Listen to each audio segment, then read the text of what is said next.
Hi there! After preparing the ground in the previous videos, we're now going to learn the main tool of water system design. That is, how to select the diameter of pipes. Let's start with this topographic profile, with elevations in pink and accumulated distance or chain age in purple. We're going to size for 3 liters per second. The first step is to visualize our pressure requirements. To keep a minimum pressure of 10 meters, the critical locations are the mid pump and the end. The maximum pressure is not a problem, there are only 50 minus 10 equals 40 meters of energy at most. Lastly, we're going to try to reach the end point with less than 30 meters.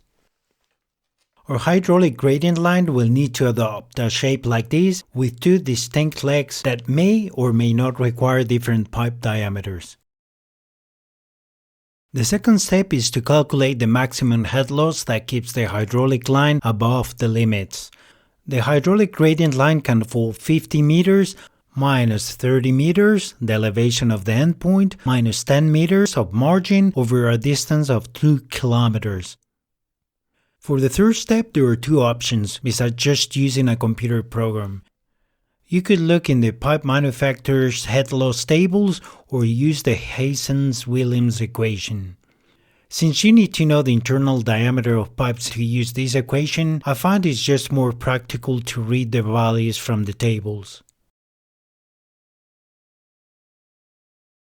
So let's have a look at the tables to see what pipes we could use for 3 liters per second. There are head loss tables in my books, and there's also a download link in the video's description. There's a different table for each material, diameter and pressure rating.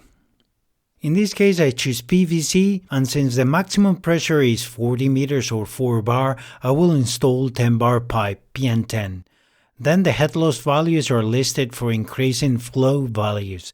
For example, 0.64 will cause 1.7 meters per kilometer of head loss. I will start tentatively with 63 mm pipe, the absolute minimum diameter I should install in a system other than house connections. My flow requirement, 3 liters per second, falls between values, so I take it to be more or less 28 meters. There's a precise way to find this value, but let's leave that out for now. 28 meters is way more than the 5 meters per kilometer maximum value we calculated, and it will bring the line crashing to the ground. The next diameter is 90 millimeters. We read 4.75 meters per kilometer for 3 liters per second. It is less than 5 meters per kilometer and works. We read yet again another value for 110 millimeter pipe. Again it falls between values and we take it as 1.65. The pipe will work, but it is more expensive. The best alternative seems to be 90 millimeters. Now the question is, what is the pressure at this midpoint? The difference of elevation, 50 minus 30, minus the losses, 4.75 over 2 kilometers.